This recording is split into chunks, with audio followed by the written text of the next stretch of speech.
إن الحمد لله نستعينه ونستغفره ونعوذ بالله من شرور أنفسنا ومن سيئات أعمالنا من يهد الله فلا مضل له ومن يضلل فلا هادي له وأشهد أن لا إله إلا الله وأشهد أن محمدا عبده ورسوله اللهم أرنا الحق حقا وارزقنا اتباعه وأرنا الباطل باطلا وارزقنا اجتنابه رب اشرح لي صدري ويسر لي أمري واحلل عقدة من لساني يفقه قولي وصلى الله تعالى على خير خلقه محمد وآله وصحبه أهل بيته أجمعين آمين يا رب العالمين اما بعد السلام علیکم ورحمۃ اللہ وبرکاتہ۔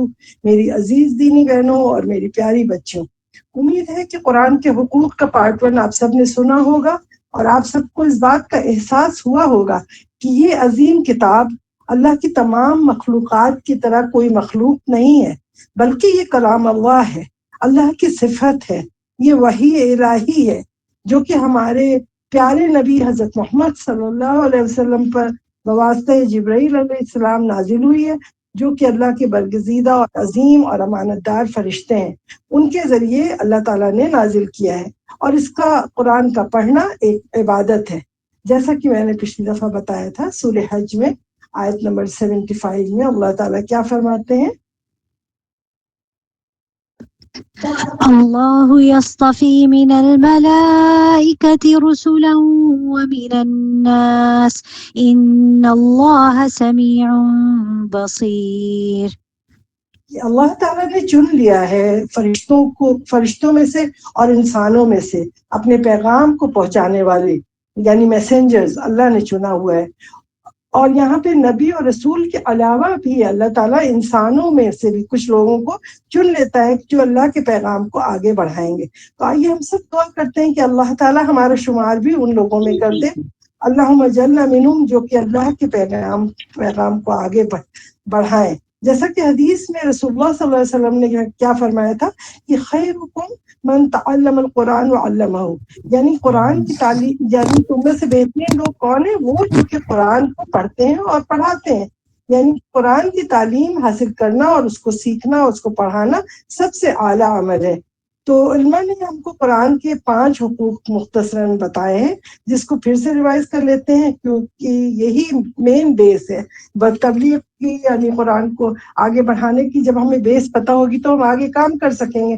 تو کیا حقوق بتائے تھے پچھلی دفعہ؟ کیونکہ یہ قرآن جو ہے کسی رائٹر کا لکھا ہوا تو نہیں ہے نا، اللہ سبحانہ تعالیٰ جو ہمارا خالق ہے اس نے بتایا ہے یہ قرآن، تو اس نے ہمیں کچھ حقوق جو دیے ہیں تو وہ ہے کہ پہلی چیز ہے کہ اللہ پر اس قرآن پہ ایمان لایا جائے، یہ قرآن اللہ تعالیٰ کی طرف سے نازل ہوا ہے تو حرف بحرف، پھر اس کو پڑھا جائے، پھر اس کو سمجھا جائے، پھر اس پہ عمل کیا جائے، اور پھر 5واں نمبر ہے کہ اس کی تبلیغ کی جائے۔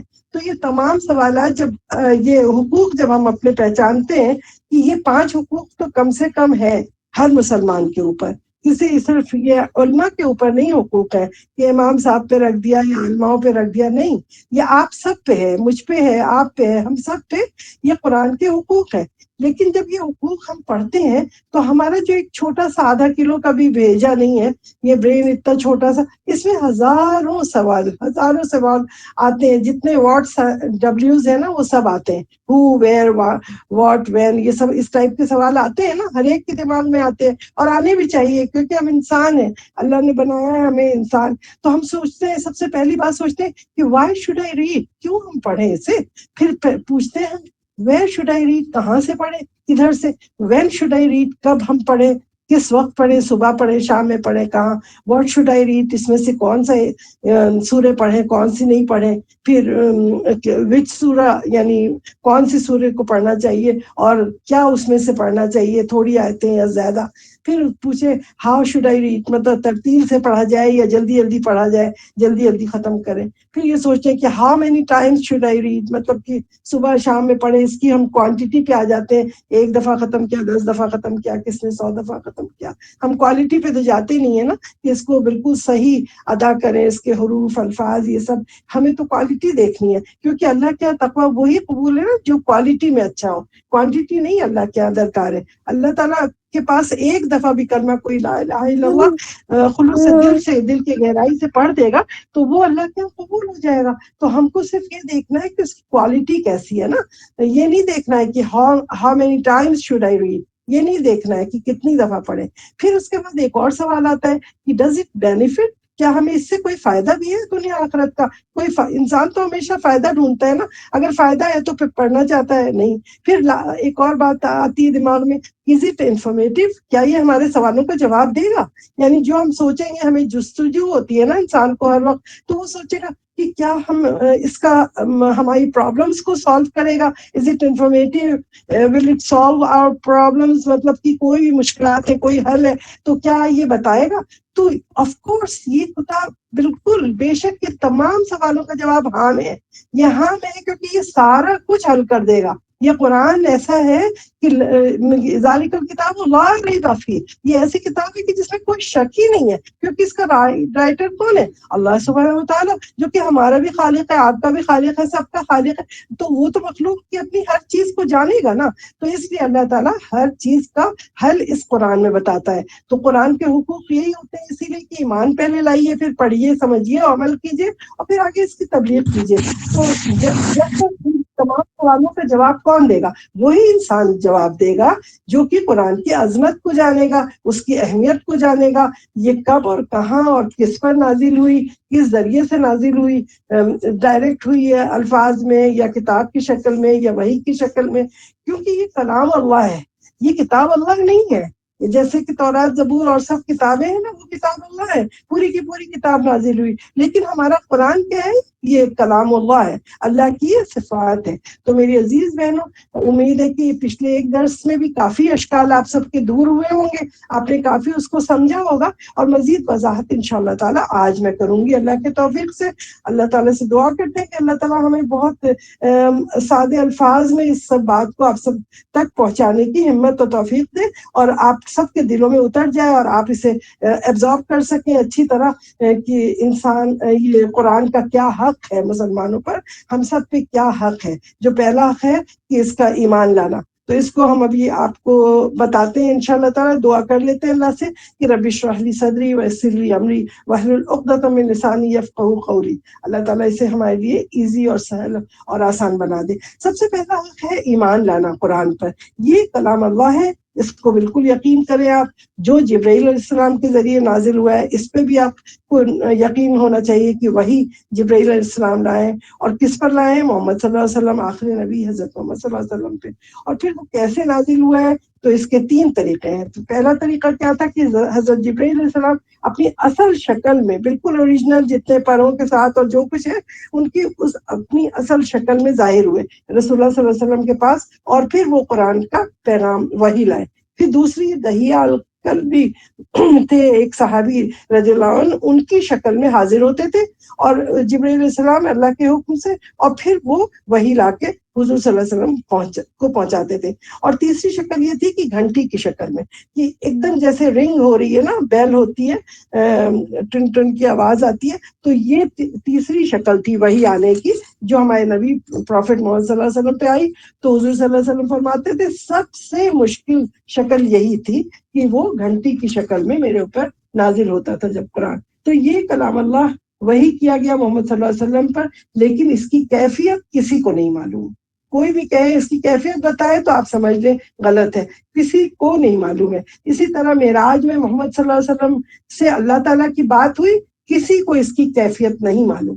حضور صلی اللہ علیہ وسلم سے بات ہوئی، کیسے حضور صلی اللہ علیہ وسلم کو نمازیں دی گئیں، کیا ہوا؟ اس لیے کیونکہ جبرائیل علیہ السلام سدرۃ المنتہا تک گئے، اور وہاں جا کے نبی صلی اللہ علیہ وسلم کو پہلے دنیا سے براق پہ بٹھا کے لے گئے وہ معراج میں، اور پھر لے کر اسراء والمعراج میں وہ کس طرح لے کے گئے. مکہ مکرمہ سے اسراء کہلاتا ہے کہ آسمان تک لے گئے، وہاں سدرۃ المنتہا تک لے گئے، ایک ایک آسمان سے گزرتے ہوئے، نبیوں سے ملاتے ہوئے ان کو لے گئے. تو یہ پورا اسراء کہلاتا ہے نا. میرا جو پہلے مکہ سے لے کے وہ پہلے بیت المقدس کی طرف آئے، اس کو اسراء کہتے ہیں، اور پھر معراج کہتے ہیں۔ اسراء وہاں پہ نماز پڑھوانے کے بعد اللہ کے پاس جب لے گئے براق پہ بٹھا کے، کتنی تیزی سے، مطلب آج کل بھی پتہ ہے نا راکٹ کتنی تیزی سے جاتے ہیں، تو وہ براق کی پتہ نہیں کیا اس کا پاور، کیا اس کی اسپیڈ تھی، nobody knows۔ مطلب کیفیت اور یہ سب ہم لوگ نہیں سمجھ سکتے، اس پہ ہمیں زیادہ وقت ضائع نہیں کرنے کی ضرورت ہے، بس یقین ہمیں یہاں ایمان کی بات ہو رہی نا، ہمیں ہر چیز پہ ایمان لانا ہے کہ محمد صلی اللہ علیہ وسلم پہ، براق پہ، اور جبرائیل علیہ السلام پہ، اللہ پہ، اور ہر چیز قرآن پہ، ان سب پہ ہم سب کا ایمان عقیدہ پکا ہونا چاہیے۔ پھر اس کے بعد جب وہاں پہنچا دیا تو سدرۃ المنتہا پہ چھوڑ کے محمد صلی اللہ علیہ وسلم کو جبرائیل علیہ السلام ہٹ گئے، پھر اللہ تعالیٰ سے انہوں نے بات کی، دیکھا نہیں ہے اللہ تعالیٰ کو، آج تک کسی نے نہیں دیکھا اللہ تعالیٰ کو، لیکن اللہ تعالیٰ سے ہم کلام ہوئے، جیسے موسیٰ علیہ السلام سے کلام ہوا، اسی طرح اللہ تعالیٰ نے نبی صلی اللہ علیہ وسلم سے بات کی، اور پھر اس وقت نماز کا تحفہ دیا۔ تو یہ امت کے اوپر جب نماز کا تحفہ دیا تو زیادہ جب رکعتیں تھیں وہ نیچے اترے، تو پھر موسیٰ علیہ السلام نے کہا تمہاری امت اتنا نہیں پڑے گی، جا کے اسے اس کا ڈسکاؤنٹ کرواؤ، کم کرواؤ، یہ تخفیف کرواؤ۔ تو وہ پھر حضور صلی اللہ علیہ وسلم گئے، پھر اللہ تعالیٰ نے آخر میں 50 رکعت جب نماز سے 5 رکعت پہ جب آگے 500 سے 50 سے سلولی کر کے ڈسکاؤنٹ ہوتا چلا گیا ہمارے اوپر، کہ تاکہ مصیبت نہ آئے، ہم لوگ پڑھ سکیں آسانی سے۔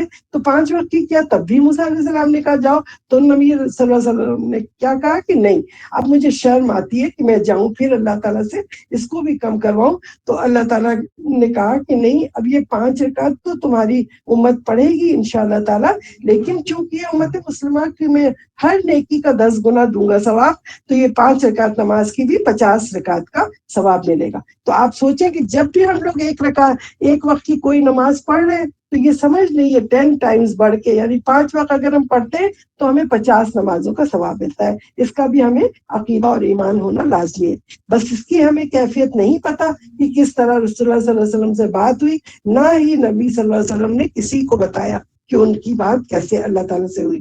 اور تو کوئی بھی چیز ہو کہ جو چیز ہمیں نہیں معلوم ہو نا، کیوں، کہاں، کب، کیسے، تو اس جگہ پہ مطلب کلمہ پڑھیں، لا حول ولا قوت پڑھیں، شیطان بہکاتا ہے کریں یہ سب، لیکن جو چیز معلوم ہے اس پہ پکا یقین رکھیں۔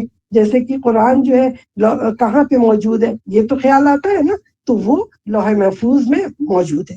اصل کتابی شکل میں قرآن کو اللہ تعالیٰ نے لوح محفوظ میں بالکل اسی طرح رکھا ہوا ہے، جس کے لیے سورہ واقعہ کی آیت نمبر 79 میں آتا ہے لا یمسہ الا المطہرون، اس کو پاک لوگ ہی چھوتے ہیں۔ پاک لوگ کون ہے؟ آسمان پہ فرشتے ہیں، یعنی پاک فرشتے ہی اس کو چھوتے ہیں، اور یہ لوح محفوظ میں موجود ہے۔ اب ہم سوچیں گے کہ لوح محفوظ سے قرآن ہمارے پاس کیسے، حضور صلی اللہ علیہ وسلم کے پاس کیسے آئی، اور پھر وہاں سے ہم تک کیسے پہنچ گئی، یہ بھی تو خیال آتا ہے نا دماغ میں۔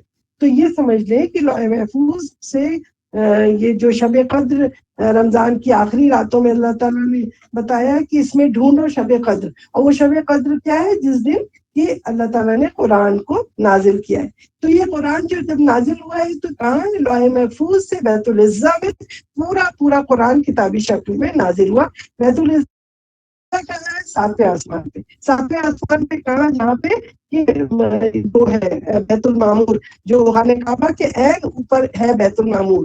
بیت المعمور کیا ہے کہ جس کو فرشتے اتنے طواف کرتے ہیں، اور جب ایک گروپ آف اینجلز وہاں کا طواف کر لے اور وہ چلا جاتا ہے تو وہ پھر اس کی باری نہیں آئے گی قیامت تک۔ یعنی اتنی تعداد میں، سبحان اللہ، فرشتوں کی تعداد انسان سے کتنی زیادہ ہے کہ اس کی باری، انسانوں کی تو بار بار آتی ہے نا خانہ کعبہ جا کے طواف کرنے کی، تو بالکل عین اس کے اوپر فرشتوں کی عبادت کی جگہ بنی ہے بیت المعمور۔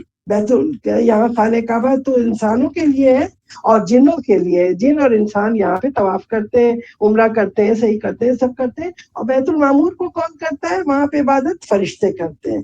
تو اس کے لیے یہ جب شب قدر میں یہ لوح محفوظ سے اللہ تعالیٰ نے بیت العزہ میں پورا قرآن نازل کر دیا۔ اور یہ رات کون سی تھی؟ شب قدر 21، 23، 25، 27، 29۔ یہ طاق راتوں میں کہا ہے کہ ڈھونڈو۔ کس لیے کہا ہے؟ اب یہ طاق راتیں بھی کہاں ہیں؟ پاکستان میں الگ، انڈیا میں الگ، امریکہ میں الگ، ہر جگہ الگ ہے۔ اس لیے پورا ہی آخری عشرہ عبادت کے لیے کیا، تاکہ مسلم امہ کے لوگ آخری عشرے میں ڈھونڈیں شب قدر کو، کیونکہ اس کی بے انتہا اہمیت ہے. اس پہ الگ سے اور تمام درس انشاءاللہ ہوں گے، تو پھر آپ لوگوں کو اور ڈیٹیل سے سمجھ آئے گا. لیکن اس کو آخری عشرے میں ڈھونڈنے کے لیے کہا گیا ہے. اور بیت العزہ سے جب قرآن دنیا میں نازل ہوا ہے تو وہ 23 سالوں میں حضور صلی اللہ علیہ وسلم کے اوپر 10 سال مکہ مکرمہ میں اور 13 سال مدینہ منورہ میں، یہ پورا ٹائم لگا کے تب یہ سلولی وقتاً فوقتاً تنزیل من رب العالمین کے اللہ کی طرف سے اس کو نازل کیا گیا ہے، تھوڑا تھوڑا کر کے، تب جا کے یہ پورا ہوا ہے، اکٹھا نہیں ہوا ہے دنیا میں. پھر بعد میں اس کی ڈیٹیل بتاؤں گی کیسے جمع ہوا کیا ہوا. لیکن بیت العزہ میں محمد صلی اللہ علیہ وسلم پہلے پتہ ہے نا کہ مکہ مکرمہ میں ہوتے تھے، تو وہاں پہ پہلے حضرت خدیجہ رضی اللہ عنہ تھی، اس وقت پہ وہ اس وقت پہ نازل ہوا تھا. تو یہ سورہ شعراء کی آیت نمبر 192 سے 195 میں اللہ تعالیٰ فرماتے ہیں وَإِنَّهُ لَتَنزِيلُ رَبِّ الْعَالَمِينَ نَزَلَ بِهِ الرُّوحُ الْأَمِينُ عَلَى قَلْبِكَ لِتَكُونَ مِنَ الْمُنذِرِينَ بِلِسَانٍ عَرَبِيٍّ مُبِينٍ. یہاں پہ فرماتے ہیں اللہ تعالیٰ کہ اور بے شک یہ قرآن سارے جہانوں کے رب کا اتارا ہوا ہے، اس کو لے کر جبرائیل امین امانت دار فرشتے جو ہیں وہ اترے ہیں آپ کے دل پر، تاکہ آپ لوگوں کو ڈر سنانے والوں میں سے ہو جائے. یعنی یہ قرآن جو ہے روشن اور واضح عربی زبان میں ہے، یعنی عربی مبین کا ہے کہ بالکل واضح، کیونکہ لینگویج وہاں پہ عربک بولی جاتی تھی تو ہر شخص اس کو اچھی طرح سمجھ سکتا تھا، اس لیے انہی کی اپنی زبان میں یہ قرآن نازل ہوئی ہے تاکہ جو بھی سنے تو اس کو فوراً سمجھ آ جائے. اس کے لیے پچھلی دفعہ ہم نے سورہ عنکبوت کی آیت پڑھوائی تھی، سوبیا نے پڑھی تھی 45 سے 49 تک. کافی لمبی سی لگ رہی تھی نا وہ آیات، وہ 4 آیتیں تھیں، اس میں صرف 4 آیتیں تھیں، لیکن ان 4 آیتوں میں اللہ تعالیٰ نے اتل ما اوحی الیک من الکتاب واقم الصلاۃ کر کے آیا تھا. تو وہ تمام احکام جو ہے اس کو ابھی ہم ڈیٹیل سے آپ کو بتاتے ہیں کہ کیا ہوا تھا اس میں، کہ آپ صلی اللہ علیہ وسلم اس کتاب کی تلاوت کیجئے جو آپ کی طرف وحی کی گئی ہے. یعنی اتل ما اوحی الیک من الکتاب، یعنی اس کتاب میں سے جو قرآن شریف ہے اللہ کے پاس وہاں لوح محفوظ میں اور بیت العزہ پہ جو آ گئی ہے، تو اس میں سے جو ہم آپ کی طرف نازل کر رہے ہیں اس کو آپ اچھی طرح سے اس کی تلاوت کیجئے. اتل ما اوحی الیک من الکتاب، یعنی اس کتاب میں سے جو نازل ہو رہا ہے اس کو کریں. واقم الصلاۃ، اور نماز قائم کریں. دوسرا کیا تھا؟ نماز قائم کریں. نماز میں کیا پڑھتے ہیں؟ سورہ فاتحہ. سب سے پہلی کون سی سورہ ہے قرآن میں کھلتی ہے؟ تو سورہ فاتحہ. تو ہر شخص وہ پڑھتا ہے اور ساتھ میں ایک اور سورہ ملاتے ہیں یا 3 آیتیں ملاتے ہیں یا کچھ بھی. تو اقیم الصلاۃ اس کے اندر آیا. اور پھر اسی کے اندر آیا ہے نا ولا تجادلوا اہل الکتاب، اور اہل کتاب سے بحث نہ کرو، لڑائی نہ کرو اس کے اندر، سوائے اس کے کہ تم اس کو بہت سکون کے ساتھ ان سے بحث کرو، مباحثہ کرو، اور ان کو یہ بتاؤ، امر بالمعروف کرو، ان کو حرام حلال بتاؤ، آئی کی باتیں جو ہے اس سے روکو، اور ان کی تبلیغ ان کو کرو. ان کو یہ کہو کہ دیکھو ہم دونوں کا معبود ایک اللہ ہے، تمہارا بھی معبود اللہ ہے، میرا بھی معبود وہی ہے. پھر کتاب پر ہم کو ایمان لانا ہے، تو ہم بھی ایمان لاتے ہیں، تم بھی ایمان لاؤ. ہم تمہاری کتابوں پہ ایمان لاتے ہیں کہ جتنی بھی کتابیں نبیوں پہ نازل کی ہیں اللہ تعالیٰ نے، تو وہ ہم بھی اس پہ ایمان لاتے ہیں. اب ہمارے اوپر جو نازل ہوئی ہے تو تم بھی اس پہ ایمان لاؤ. پھر اس کتاب کو حرف بحرف حفظ کروا دیا حضور صلی اللہ علیہ وسلم کو اور بہت سارے صحابہ کو، تاکہ یہ کتاب جو ہے ایک مثال بنی رہے کہ ہاں بالکل صحیح کتاب ہے. تو اس کے بعد کیونکہ امی تھے نبی صلی اللہ علیہ وسلم، امی تھے اور اتنی بڑی بڑی باتیں کر رہے ہیں، تاکہ اس کو وہ سن کے یقین کریں کہ جس طرح ہمارے پیغمبروں کو کتابیں ملی ہیں اور ان کے اوپر تھوڑی تھوڑی وحی آ رہی ہے، اس بات کو تو کہا ہے کہ ان سے لڑائی نہیں کرو، ان سے غصے سے بات نہیں کرو، بلکہ احسن طریقے سے اس کتاب کی مدد سے اہل کتاب سے احسن طریقے سے بحث کرو. کیا تھا اس میں؟ ولا تجادلوا بل ہوا آیاتم بینات فی صدور الذین اوتوا العلم، یعنی جن کو علم دیا گیا ہے، جو یہ بینات کھلی نشانیاں ہیں، واضح کتاب کی آیات ہیں، ان سے تجادل کرو ان کے ساتھ، اور پھر ان کو بتاؤ سمجھاؤ۔ یہ ساری باتیں آپ یہ سوچیں کہ قرآن میں تو کہتے ہیں 6,000 سے اوپر، یعنی 6,000، کچھ لوگ کہتے ہیں 6,666 اتنی آیتیں ہیں، مطلب ایگزیکٹلی تو نہیں پتا کتنی، تھوڑی آگے پیچھے ہو سکتی ہیں، لیکن 114 صورتیں اور اتنی 6,000 سے زیادہ آیتوں میں آپ سوچیں کتنی حکمتیں چھپی ہوں گی۔ جب یہاں صرف 4 آیتیں ہم نے پڑھی تو اس 4 آیتوں میں پورا سسٹم بتا دیا گیا کہ اس کو پڑھنا، اس پہ ایمان رکھنا، اس کی تلاوت کرنا، اس کا امر بالمعروف کیسے کریں، تبلیغ کیسے کریں، یہ کریں، اور اس کو حفظ کریں، یہ آگے سے اس سے بحث کیسے کی جائے، ساری باتیں اتنی صرف چند 4 آیتوں میں۔ تو یہ پوری قرآن میں کتنی باتیں ہوں گی؟ کبھی ہم نے سوچا اس بات کو؟ سوچا کہ کتنے اللہ کے احکام ہوں گے، کتنے حقوق ہوں گے ہمارے اوپر، کیا ہم اس کو ادا کر رہے ہیں؟ تو یہ سب جو اللہ کا کلام جو نازل ہوا ہے ہمارے اوپر، اس میں سارے حقوق ہمیں یہ سب دیے گئے ہیں، اور ہمیں اس کو اچھے سے پڑھنا ہے، سمجھنا ہے، اور پھر آگے بڑھانا ہے۔ جیسے قرآن سے نازل کون سا کتاب، قرآن کی وحی کیسے نازل ہوئی ہے، سب کو مشہور یہی ہے نا کہ سورہ علق کی 5 آیت، پہلی سے لے کے 5ویں آیت تک، یہ اقرا بسم ربک الذی خلق سے یہاں پہ 5 آیتیں نازل ہوئی۔ لیکن کامل سورہ جو نازل ہوئی ہے وہ ہے سورہ مدثر، یعنی کوئی کہتا ہے نا قرآن کا پہلے نازل ہوا، تو اگر کوئی پوچھے کہ پوری سورہ کون سی نازل ہوئی ہے، تو سورج جو ہے سورہ مدثر کامل سورہ ایک ساتھ نازل ہوئی ہے، اور سورہ علق کا پارٹ صرف 5 آیتیں سب سے پہلے نمبر 1 پہ وہ نازل ہوئی ہے، پھر نمبر 2 پہ یہ سورہ کامل جو نازل ہوئی ہے یہ بات۔ تو اس چیز کو یقین رکھیں۔ پھر ہم سوچیں کہ یہ جب نازل ہوئی ہے تو کیا آیا کہ یہ لکھی گئی تھی یا نہیں؟ تو یہ کتاب بے شک لکھی گئی تھی۔ حضور صلی اللہ علیہ وسلم سے صحابی نے پوچھا کہ کیا ہم اس کو لکھیں، تو حضور صلی اللہ علیہ وسلم نے کہا ہاں کتابت کرو۔ تو اس وقت کتاب وہی جو تھے، کتنے کتاب وہی تھے، بہت سارے لوگ پڑھے لکھے تھے، ایسا نہیں ہے کہ اس وقت سارے جاہل تھے۔ حضور صلی اللہ علیہ وسلم امی تھے، اور ان کے اوپر نازل کر کے قرآن دکھایا کہ دیکھو اس کو بلیو کرو، یقین کرو کہ ایک امی شخص ایسی اعلیٰ کتاب پڑھ سکتا ہے، اس کی وجہ سے ایمان عقیدہ سب ان کا پورا ہو۔ وہ پھر اس کے بعد کتاب الوحی میں کون تھے؟ 4 سب سے خلیفہ خلفائے راشدین میں سے 4 جو تھے، حضرت ابوبکر رضی اللہ عنہ، عمر فاروق رضی اللہ عنہ، عثمان اور علی رضی اللہ عنہ، ان 4 کو لکھنا پڑھنا آتا تھا۔ تو یہ 4 خلیفہ تھے۔ پھر اس کے بعد اور 6 لوگ تھے، زید بن ثابت تھے، ابی بن کعب تھے، معاویہ بن ابی سفیان تھے، زبیر بن عوام تھے رضی اللہ عنہ، خالد بن ولید تھے، پھر یزید بن ابی سفیان تھے۔ پھر اسی طرح ان کا تعلق تو تھا زید بن ثابت سے، مدینہ منورہ سے ان کا تعلق تھا، وہاں سے آئے تھے، غلام تھے حضور صلی اللہ علیہ وسلم کے۔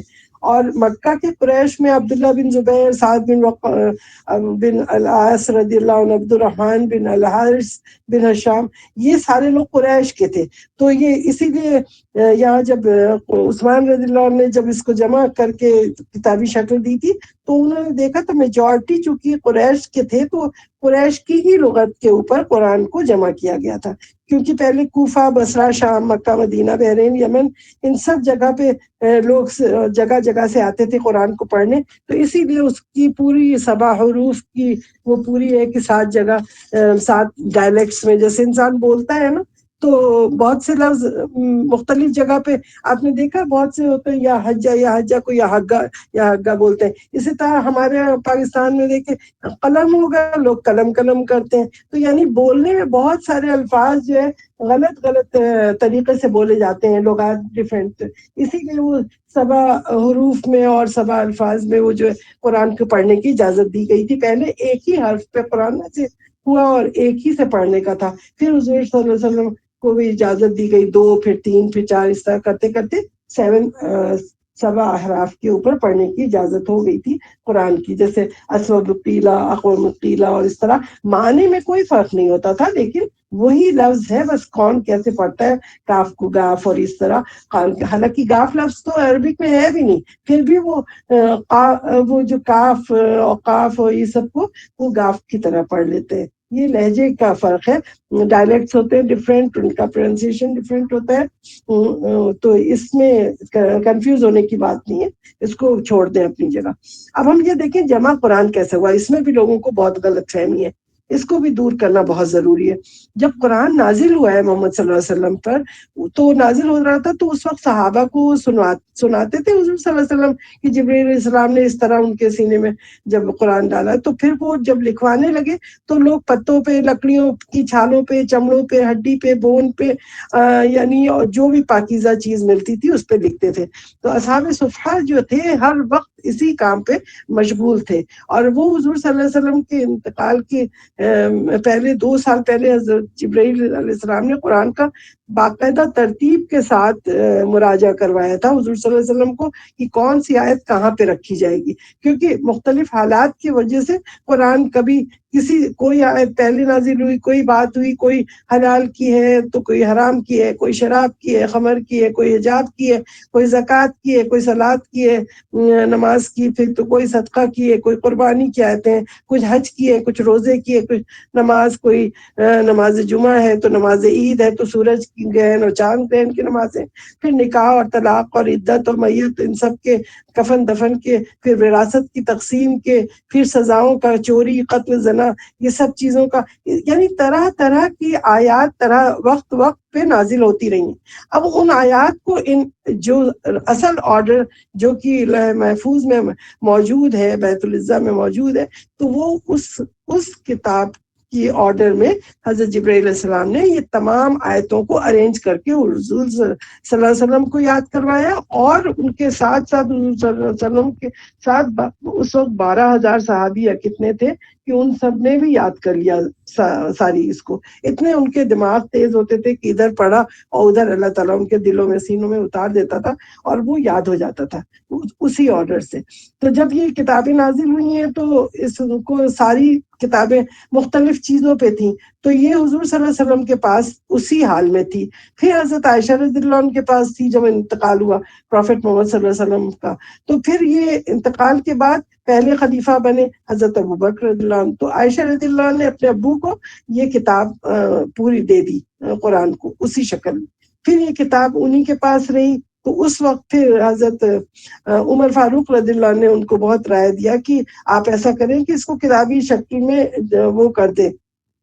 تو انہوں نے کہا کہ جو کام حضور صلی اللہ علیہ وسلم نے نہیں کیا تو ان کا دل اس پہ وہ نہیں ہوا تھا، بس انہوں نے جمع کر دیا تھا اسی آرڈر سے اپنے پاس۔ پھر اسی جمع شکل میں وہ پھر حضرت عائشہ یہ ابوبکر صدیق رضی اللہ عنہ کے ساتھ رہی اسی آرڈر میں، پھر اسی آرڈر سے وہ حضرت عمر فاروق رضی اللہ عنہ کو ملی، ان کے پاس تھی، پھر انہوں نے اسی کتاب کو انہی چیزوں پہ لکھا ہوا، یعنی بونز پہ، پتوں پہ اور ساری چیزوں پہ، لکڑی کی چھال پہ اور یہ سب وہ لکھی ہوئی حفصہ رضی اللہ عنہ کے پاس آ گیا جب عمر فاروق رضی اللہ عنہ کا انتقال ہوا۔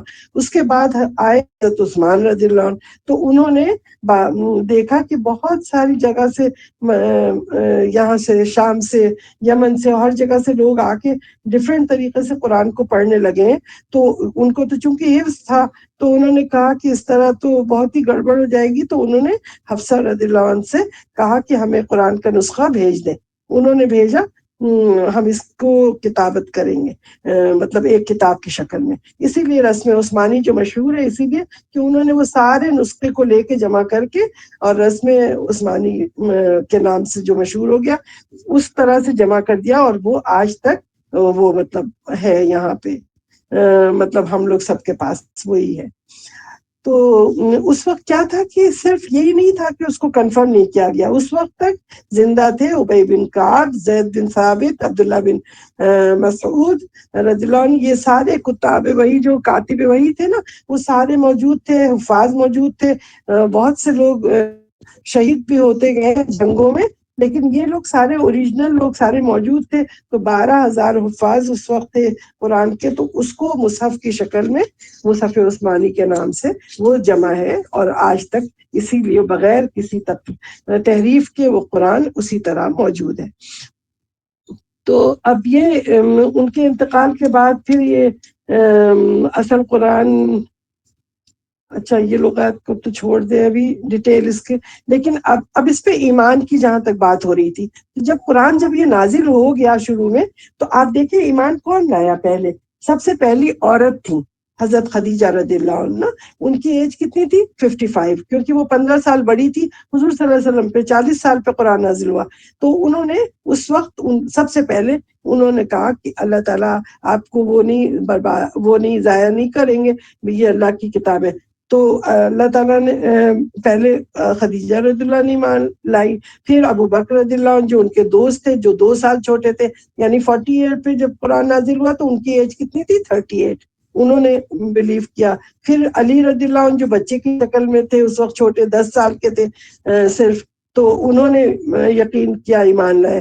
پھر ان کے غلام تھے زید بن حارث، 12 سال کے تھے غلام، انہوں نے یقین کیا. یعنی ان سب لوگوں نے اقرار باللسان کیا، تصدیق بالقلب کیا، اور عمل بالجوارح. یعنی یہ تینوں کام کی، اپنے زبان سے اقرار اور دل سے قلب سے یقین، اور پھر اپنے ہاتھ پاؤں سے نماز روزہ کر کے دکھایا. لیکن افسوس کی بات یہ ہے کہ آج ہم لوگ سب اس دور میں آ گئے ہیں کہ ہر ایک کو شک رہتا ہے کہ آیا کہ قرآن صحیح ہے کہ نہیں ہے، ان کا عمل بھی ہے وہ بھی پورا نہیں ہوتا. یہ مقدس کتاب جو ہے اس کو صرف موت کے وقت نکال لیتے، مرنے پہ پڑھ دو، شادی بیاہ کے وقت نکل لیا، یا سحر جادو سے بچنے کے لیے نکال لیا گیا، یا دولہا دلہن کے سر پہ سے گزار دیا. لگتا ہے کہ وہ بلوٹوتھ کے ذریعے عالمہ بن گئی ہے، سارے مرد اور جو جتنے مسلمان ہیں وہ سب اس کے عالم بن گئے، ان کے اوپر اتر گیا ہے قرآن وحی کی طرح. تو یہ کیا سمجھا جاتا ہے؟ آخر اس کی کوئی اہمیت ہے یا نہیں؟ ہم لوگ کیسا ایمان لاتے ہیں؟ ہمارا کیا اقرار باللسان، تصدیق بالقلب اور عمل بالجوارح واقعی ہے یا نہیں ہے؟ سورہ بقرہ کی آیت نمبر 176 میں اللہ تعالیٰ کیا فرماتے ہیں؟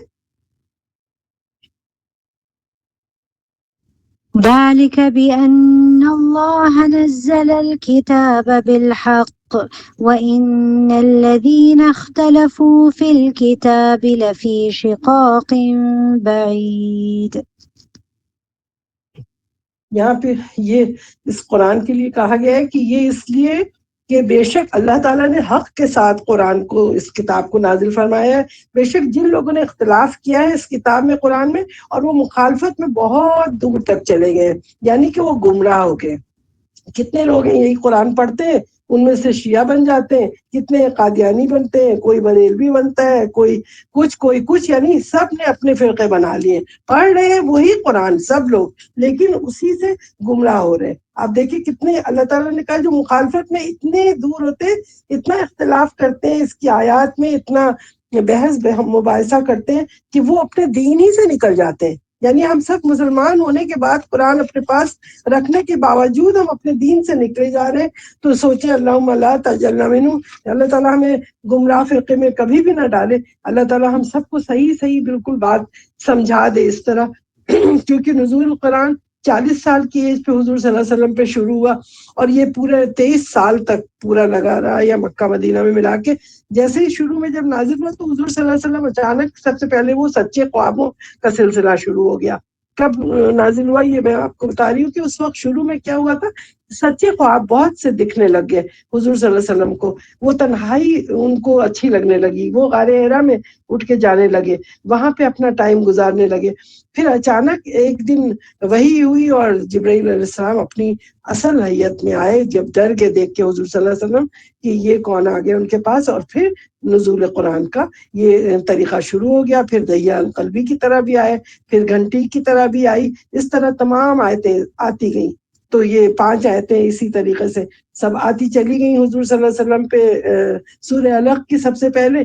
تو پھر کیا ہوا، تو دیکھیں اس وقت کیا ہوا جب حضور صلی اللہ علیہ وسلم پہ یہ 5 آیتیں نازل ہوئی. کس طرح نازل، کون سی آیتیں تھی وہ اب سنتے ہیں. سورہ علق کی 5 آیتیں. اقرأ باسم ربك الذي خلق خلق الإنسان من علق اقرأ وربك الأكرم الذي علم بالقلم علم الإنسان ما لم يعلم. تو اس طرح جب ان کے پاس آئے جبرائیل علیہ السلام تو انہوں نے کہا اقرأ، پڑھو، آرڈر ہے، اللہ کا آرڈر آیا. تو انہوں نے کہا ما انا بقارئ، میں تو نہیں پڑھا ہوا ہوں، میں تو نہیں جانتا پڑھنا. تو پھر جبرائیل علیہ السلام نے انہیں دبوچا زور سے، پھر کہا اقرا، پھر کہا کہ پڑھو. پھر بھی انہوں نے یہی کہا حضور صلی اللہ علیہ وسلم نے، ما انا بقارئ، میں تو نہیں پڑھا لکھا ہوں، میں تو ظاہر امی تھے وہ. پھر انہوں نے یہی جواب دیا. پھر تیسری دفعہ انہوں نے زور سے 2 دفعہ دبوچا، پھر تیسری دفعہ، اور پھر اس کے بعد حضور صلی اللہ علیہ وسلم کے منہ سے پھر یہ آیات نکلنے لگ گئی. مطلب اللہ کی طرف سے یہ آرڈر ہوا. 2 دفعہ تو انہوں نے صاف کہا، یعنی لوگوں کو یہ پروف ہو گیا، یہ پتہ چل گیا کہ انہوں نے صاف جواب دیا کہ میں تو پڑھا لکھا نہیں ہوں، میں نہیں پڑھ سکتا. لیکن ان سے کہا گیا کہ نہیں آپ پڑھیں، اور اللہ کی طرف سے یہ نازل ہو گیا یہ قرآن کے یہ اقرا بسم ربک الذی خلق، پڑھیے آپ اپنے رب کے نام سے. پھر کہا خلق الانسان من علق، جس نے آپ کو انسان پیدا کیا ہے علق سے، جمے ہوئے خون سے پیدا کیا ہے. اتنی بڑی بڑی باتیں ان کے منہ سے یہ نکلنے لگی. پھر کہا اقرا وربک الاکرم، پڑھ اور آپ کا رب بہت کریم ہے، آپ کا رب بہت کرم کرنے والا ہے، آپ پڑھیے. تو اور پھر اس کے بعد الذی علم بالقلم، وہی رب کی جس نے ہمیں آپ کو سکھایا ہے قلم سے لکھنا. علم الانسان ما لم یعلم، کہ انسان کو وہ باتیں سکھائی ہیں جن کا کہ اس کو علم نہیں تھا، پہلے اس کا کوئی علم نہیں تھا. تو یہ سوچیں کہ یہ تمام باتیں جب وہ کہنے لگے تو جو لوگ کو آ کے انہوں نے بتایا، پہلے تو ان کو بتایا نا، خدیجہ رضی اللہ عنہ نے کہا کہ نہیں اللہ تعالیٰ آپ کو ضائع نہیں کرے گا. وہ ڈرنے لگے کہ یہ کیا ہے، ایسی ایسی باتیں میرے منہ سے نکل رہی ہیں یہ سب. تو یہ ساری چیز کوئی بھی سنے گا تو ایک دم ڈر جائے گا نا، لیکن اللہ تعالیٰ نے ان کے دل کو سکون دیا، یہ دیا، اور یہ پوری آیتیں اس طرح سے نازل ہوئیں جو پہلی آیات تھی. اور ایک اور دیکھیں انٹرسٹنگ بات یہ تھی کہ جب یہ قرآن نازل ہوا ہے نا لوح محفوظ میں، لوح محفوظ سے جب بیت العزہ میں رمضان کی طاق رات ليلۃ القدر میں قرآن نازل ہوا ہے، پہلی سے 5 آیتیں نازل ہوئی ہیں حضور صلی اللہ علیہ وسلم کے دل پہ. اور وہ دن اور یہ دن ایک ہی تھا، یعنی کہ ليلۃ القدر ہی میں یہ 5 آیتیں بھی نازل ہوئی ہیں، اور اسی دن وہ لوح محفوظ سے بھی بیت العزہ میں. یعنی یہ جو کہتے ہیں نا کہ قرآن نازل ہوا ہے فلاں وقت میں، وہ رمضان کے ليلۃ القدر میں مبارک، اور ليلۃ المبارکہ بھی وہ ایک ہی ہے، ليلۃ القدر اور ليلۃ المبارکہ. یہ شعبان کی 15 تاریخ کا نہیں ہے کچھ بھی، اس کا ذکر علماء کا کہنا ہے کہ یہ دونوں ایک ہی ہے. تو اللہ تعالیٰ نے اس طرح سے یہ نازل کیا ہے قرآن ہم سب پہ، حضور صلی اللہ علیہ وسلم پہ، اور ہم تب تک اس طرح پہنچے. اس کی پوری کہانی، پوری ڈیٹیل یہ سب آپ لوگوں کے سامنے رکھی ہے. اب آپ لوگ اور بھی سنتے ہیں اور سنیں. ویسے تو مدد کی ہوگی، ہم آپ کو اس میں دیکھیں اس کا خاص معجزہ یہ ہے کیونکہ یہ قرآن جو ہے دنیا کی تمام کتابوں سے الگ کتاب ہے نا. یہ کتابیں جیسے کہتے ہیں بقول شاعر کی کہ کیوں نہ ممتاز ہوتا اسلام دنیا بھر کے دینوں میں، وہاں مذہب کتابوں میں، یہاں قرآن سینوں میں. یعنی کہ ان کی کتابیں مذہب کی کہاں ہوتی ہیں؟ کتابوں کے اندر، لیکن ہمارا قرآن کہاں ہے؟ حفاظ ہے دنیا میں ان گنت، ان لمیٹڈ، یعنی آپ کاؤنٹ نہیں کر سکتے اتنی عورتیں، اتنے مرد، اتنے بچے، اتنے بوڑھے کتنے لوگوں کے سینوں میں ہے. تو اسی لیے شاعر نے کہا ہے کیوں نہ ممتاز ہوتا ہے اسلام دنیا بھر کے دینوں میں. تو آج دنیا بھر کے دین میں سب سے اونچا کون سا مذہب ہے؟ اسلام ہے، کیونکہ ان کی کتابوں میں ان کا مذہب ہوتا ہے صرف کتابوں میں. لیکن ہمارے پاس ہمارا مذہب، ہمارا دین قرآن کی شکل میں ہمارے سینوں میں محفوظ ہے. کتنی بڑی بات ہے. لیکن افسوس کی بات یہ ہے کہ قرآن پہ ہم یقین نہیں رکھتے، ہم تذبذب میں رہتے ہیں. ہم کیوں تذبذب میں شکار، تذبذب کے کیوں ہیں؟ اللہ کے کلام پہ دل و جان سے ہمیں یقین کرنا فرض ہے، اس پہ عمل کرنا فرض ہے. جب کوئی آیتیں آتی ہیں اس میں کوئی، تو ہم لوگ فوراً یقین کرنے کے بجائے دیکھتے ہیں کہ کوئی ماڈرن مفتی حضرات مل جائے، ریڈی میڈ فتویٰ مل جائے، ہم اپنے حساب سے دین میں اس کو فٹ کر لیں آیت کو، بجائے اس کے کہ ایز از ہم اس کو ویسے ہی یقین کر لیں. نہیں، اللہ تعالیٰ نے سود حرام کیا ہے، بینک کے اندر فی زمانہ مشکل ہے، یہ وہ کر کے ہم ڈھونڈتے ہیں کہ ہمیں کوئی ایسے عالم مل جائے، کوئی ایسے مفتی مل جائے جو سود کو حلال کر دے. شرعی پردے کی بات آئے گی تو کہیں گے کوئی ایسے عالم مل جائے، وہ کہتے ہیں منہ کا پردہ نہیں ہے تو اس کا پردہ نہیں ہے تو اس کا پردہ نہیں. ہمارا کام کیا ہے کہ قرآن کو ایز از، جیسا ہمیں ملا ہے ہم کو اسی طریقے سے اس کو ہمیں بلیو کرنا ہوگا. تو اس کا حق ہے کہ حرف بحرف بغیر غلطی کے قیامت تک یہ رہے گا بھی قرآن، تو اس کو ہمیں یقین کرنا ہے، شیطان کے بہکانے میں نہیں آنا ہے. اور محمد صلی اللہ علیہ وسلم کے ذریعے سے یہ قرآن ہمارے پاس جو نازل ہوا ہے، اس کی حفاظت اللہ کرتا ہے. اللہ تعالیٰ نے کہا ہے کہ انا نحن نزلنا الذکر وانا لہ لحافظون، یعنی کہ میں نے نازل کیا اس قرآن کو اور میں ہی اس کی حفاظت کروں گا. تو اس عقیدے کے متعلق کیا کہیں گے وہ مسلمان لوگ جس نے جو کیا وہ اپنا سر تسلیم خوشی سے اللہ کے آگے جھکا گئے؟ تو ان کو اپنا سر جھکا دیں گے تو اس کا مطلب جو بھی ہوگا وہ خود نہیں بدلنا چاہتے. بقول شاعر کی کہتے ہیں خود بدلتے نہیں قرآن کو بدل دیتے ہیں، ہے نا. تو یہ حال نہیں کرنا ہے ہمیں، ورنہ ہم سب کو بہت برا حشر ہوگا اللہ کے. اگر ہمیں اتنی اچھی ہدایت مل کے مسلمان پیدا ہو کے ہم سب دین سے اگر پھر جائے تو کتنے افسوس کی کتنی وہ بات ہے. اب چاہے کوئی اپنے کو حنفی کہے، شافعی کہے، بریلوی کہے، شیعہ کہے، قادیانی کہے، کچھ بھی کہے، لیکن اگر وہ قرآن کی تمام باتوں پہ ہو بہو بالکل جیسا حکم ہے ویسے ہی عمل کر لیتا ہے اور تو پھر سمجھ لیں کہ وہ مسلمان ہے، اس کا ایمان صحیح ہے، اس کا دعویٰ صحیح ہے. تو اللہ تعالیٰ ہم سے سوال کرتا ہے، ہم سے پوچھتا ہے جو لوگ ایمان کا دعویٰ کرتے ہیں تو کیا تم واقعی میں ایمان رکھتے ہو؟ تو سورہ بقرہ کی آیت نمبر دیکھیں 85 میں اللہ تعالیٰ کیا فرماتے ہیں؟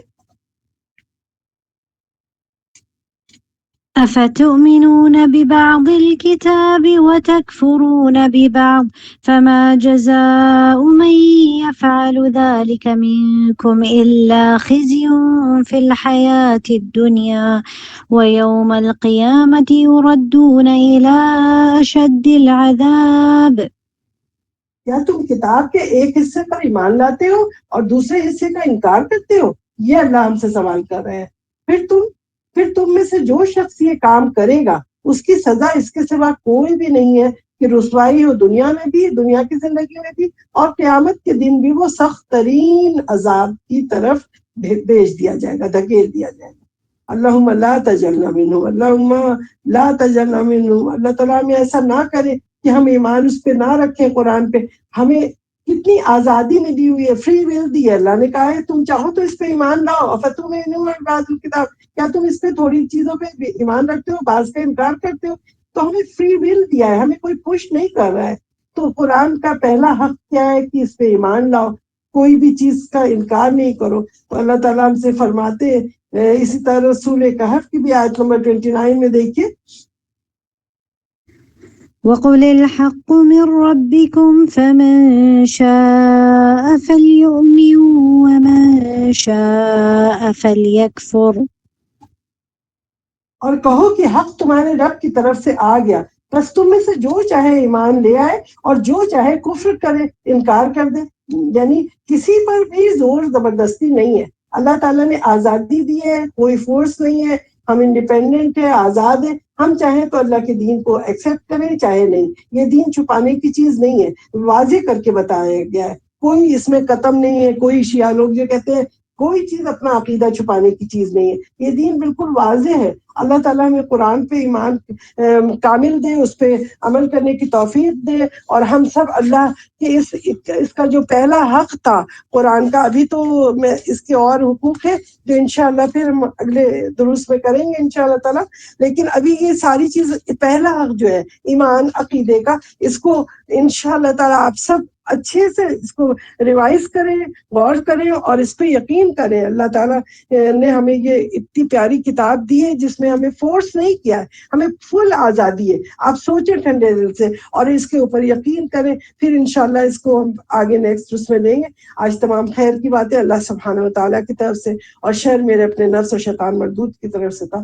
سبحانک اللہم و بحمدک، اشہد ان لا الہ الا انت، استغفرک و اتوب الیک. ربنا آتنا فی الدنیا حسنۃ وفی الآخرۃ حسنۃ وقنا عذاب النار. وصلی اللہ تعالی علی خیر خلق محمد وآلہ واصحابہ اہل بیتہ اجمعین. آمین یا رب العالمین.